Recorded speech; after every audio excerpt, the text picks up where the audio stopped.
दोस्तों, क्या आप लोग मल्टीपल लोन डिफॉल्ट के शिकार हो गए हैं? क्या अब लोन रिकवरी एजेंट आपको ये आकर कह रहे हैं कि भाई अब आपका सेटलमेंट नहीं हो सकता?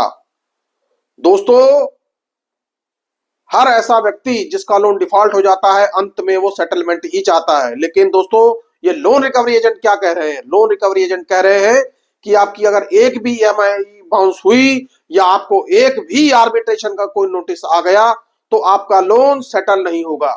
दोस्तों, क्या ये बात सच है? दोस्तों, इसके बारे में आपको आगे वीडियो में पता चलेगा कि इस बात में कितनी सच्चाई है। दोस्तों, अक्सर कर ये देखा गया है कि जब किसी का लोन डिफॉल्ट हो जाता है, लोन डिफॉल्ट हो जाने के बाद लोन धारक को कई तरीके की परेशानियों से गुजरना पड़ता है। Loan recovery harassment, phone calls, legal notice और न जाने क्या क्या। लेकिन दोस्तों, अब लोन कंपनियों ने अब नए नए टैक्टिक्स अपनाने शुरू कर दिए हैं लोन धारकों को परेशान करने के लिए। दोस्तों, अब लोन रिकवरी एजेंट लोन धारकों को आकर ये कह रहे हैं, बल्कि फोन पर भी लोगों को ये कह के धमकाया जा रहा है कि भाई अगर आपके पास एक भी आर्बिट्रेशन का नोटिस आ गया तो आपके लोन में सेटलमेंट नहीं होगी। अब दोस्तों, जब ये बात कोई सुनेगा तो घबराएगा ही, क्योंकि दोस्तों अक्सर कर होता क्या है कि कई बार लोगों का लोन विषम परिस्थितियों की वजह से जो है वो डिफॉल्ट हो जाता है। एक लोन को चुकाने के लिए दूसरा, दूसरे को चुकाने के लिए तीसरा और तीसरे को चुकाने के लिए चौथा। मतलब ये करते करते होता क्या है कि वो बेचारा लोन धारक लोन की गर्त में फंस जाता है। दोस्तों, परिणाम लोन रिकवरी हरासमेंट। और दोस्तों, अब आजकल तो लोन रिकवरी एजेंटों ने इस तरीके के जो है वक्तव्य भी गढ़ने शुरू कर दिए हैं कि भाई आपके पास एक भी आर्बिट्रेशन का नोटिस आ गया तो अब आपको सेटलमेंट नहीं मिलेगी। दोस्तों, आखिरकार इस बात में कितनी सच्चाई है? क्या ये बात बिल्कुल वजन रखती है कि इसमें ऐसा होता है? दोस्तों, इसके बारे में इसकी पूरी पड़ताल करके आज हम आपको बताएंगे और आपके दिल से इसका डर दूर कर देंगे। दोस्तों, लेकिन उसके लिए आपको करना क्या होगा? वही वीडियो पूरा देखना होगा। भाई, वीडियो पूरा देखेंगे तभी आपको सोल्यूशन मिलेगा, नहीं तो स्किप करते रहेंगे, कुछ नहीं होगा। क्योंकि दोस्तों अक्सर कर देखा गया है कि लोग करते क्या है, वीडियो के ना सारे पार्ट्स को स्किप करते रहेंगे, बस इंपॉर्टेंट पार्ट मिल जाए। अरे यार, कई बार वीडियो में ऐसी ऐसी चीजें बता दी जाती हैं जो आपके काम की होती हैं और फिर बाद में आप करते क्या है, वकीलों के आगे पीछे घूमते हैं कि सर हमारा ये काम करवा दो। भाई, वीडियो देख लो, आपको शायद पैसा खर्चने की नौबत ही ना आए, लेकिन हम ऐसा करेंगे नहीं। सो दोस्तों, आपसे विनम्र निवेदन है कि वीडियो को पूरा देखें और अपने लिए सोल्यूशन पाएं। दोस्तों, वीडियो में आगे बढ़ने से पहले मैं सबसे पहले आपसे यही कहना चाहूंगा कि अगर आपके लोन डिफॉल्ट हो गए हैं, हो चुके हैं या होने वाले हैं और आपको जहां कहीं भी ऐसा लग रहा है कि भैया अब आप पैसा नहीं दे पाएंगे, तो दोस्तों तुरंत प्रभाव से बिना किसी की राय लिए, बिना किसी से पूछे, बस आपने बैंक को प्रायर लीगल नोटिस दे देना है। या जहां से भी आपने लोन लिया है, चाहे एनबीएफसी से लिया हो चाहे बैंक से लिया हो, प्रायर लीगल नोटिस आप दे दीजिए। और यकीन मानिए, ये नोटिस देने के बाद आप आराम से बैठ जाइए। फिर धीरे धीरे धीरे धीरे जैसे जैसे समय बीतेगा तो आप एक अच्छे सेटलमेंट की तरफ बढ़ जाएंगे।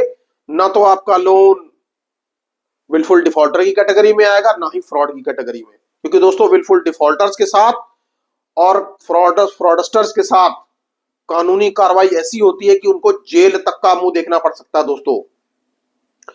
दोस्तों, लोग यूट्यूब पे बहुत कमेंट कर देते हैं कि लोन वाले को जेल नहीं होती, ये नहीं होता। अरे दोस्तों, इतिहास भरा पड़ा है ऐसे ऐसे केसेस से जहां पर लोगों को विलफुल डिफॉल्टर होने की वजह से पुलिस स्टेशन का मुंह और जेल तक का मुंह देखना पड़ा है। तो दोस्तों, आई होप कि आप ऐसा नहीं चाहते।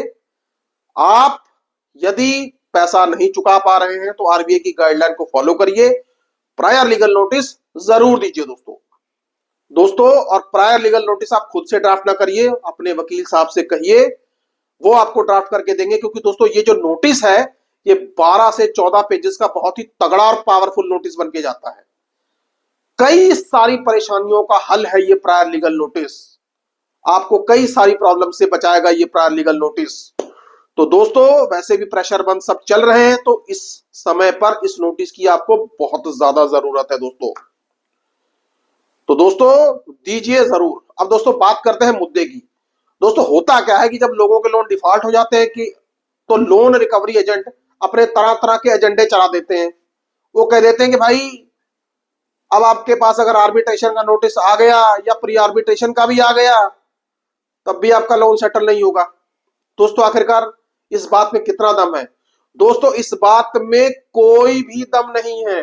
सेटलमेंट पहले भी होती थी, सेटलमेंट आज भी हो रही है और सेटलमेंट आगे भी होती रहेंगी। दोस्तों हालांकि सेटलमेंट करना बैंक की कोई मजबूरी नहीं होती या सेटलमेंट कोई आपका अधिकार नहीं है, लेकिन सेटलमेंट बैंक करता है जब बैंक को लगता है कि भाई मेरा पैसा कहीं डूब ना जाए, तो जितना भी मिले मिल जाए। और जो लोन धारक होता है उसका काम ये हो जाता है कि उसको लोन के चक्रव्यूह से मुक्ति मिल जाती है। तो दोस्तों आप ये मानना कि भाई लोन जो है सेटल नहीं होगा आर्बिट्रेशन का नोटिस आने के बाद, दोस्तों बिल्कुल गलत है। लोन सेटल होगा। लोन सेटलमेंट की प्रक्रिया चलती आ रही थी, चलती रहेगी। दोस्तों जैसा कि मैं पहले ही आपको बता चुका हूं कि जो लोन रिकवरी एजेंट होते हैं इनकी बात का बिल्कुल भी विश्वास मत करिए, क्योंकि रिसेंट पास्ट में ऐसे कई सारे केसेस देखने में आए हैं जहां पर लोन रिकवरी एजेंटों ने लोन धारकों के साथ बहुत बहुत धोखा किया है दोस्तों। और दोस्तों लोन रिकवरी एजेंट करके चला जाता है, लोन धारक बेचारा देखता रह जाता है, कुछ नहीं कर पाता सिवाय सर पीटने के। दोस्तों जब भी आपको लोन सेटल करना है अपने फाइनेंशियल एडवाइजर से सलाह लीजिए, अपने एडवोकेट से सलाह लीजिए। और अगर आपको कोई सलाह नहीं दे रहा सही तो आप हमारे मंच पर आ सकते हैं, प्रॉपर आपको गाइडेंस दी जाएगी। क्योंकि दोस्तों मेरी टीम क्विक रिस्पॉन्स करने के लिए जानी जाती है। दोस्तों मैं इस बात का खुले तौर पर दावा करता हूं कि जो मेरी टीम है मैं अपनी टीम पर गर्व करता हूं। मेरी टीम फटाफट आपको रिस्पॉन्स देती है, भले ही कैसे ही रिस्पॉन्स क्यों ना हो, आपको पसंद आए ना आए, लेकिन जो रिस्पॉन्स बनता है हमारी टीम वो रिस्पॉन्स जरूर देती है दोस्तों। तो दोस्तों रिकवरी एजेंट की बात पर विश्वास मत करिए। लोन आपके सेटल होंगे, लेकिन तभी होंगे जब आप पैसा देने की नियत रखेंगे। और दोस्तों जब भी लोन सेटल करें कंपनी से सीधे बात करें, अगर नहीं तो कंपनी को सेटलमेंट नोटिस दे दीजिए, तो कंपनी आपको एक बेटर सेटलमेंट ऑफर भेज देगी। अगर आपको ऑफर स्वीकार है, आपको लगता है कि आप इस ऑफर में लोन सेटल कर सकते हैं तो कर लीजिए, नहीं सेटल कर पा रहे तो मत करिए, अगले ऑफर का इंतजार करिए, लेकिन रिकवरी एजेंट की बात पर विश्वास मत करिए। और दोस्तों दूसरी बात, जब भी लोन सेटलमेंट का ऑफर आपके पास आएगा कंपनी के ऑफिशियल ईमेल आईडी से आना चाहिए, तब जाकर जो है आपको यह रहेगा कि भाई आपको एक जेन्युइन सेटलमेंट का ऑफर मिला है। दोस्तों आई होप आपको मेरी बात समझ में आ गई होगी कि लोन सेटलमेंट पॉसिबल है, लोन सेटलमेंट होते रहेंगे, चाहे आर्बिट्रेशन के एक नहीं हजारों नोटिस क्यों ना आ जाए। दोस्तों आज के लिए इतना ही। सुखी रहिए, स्वस्थ रहिए। जय हिंद, जय भारत।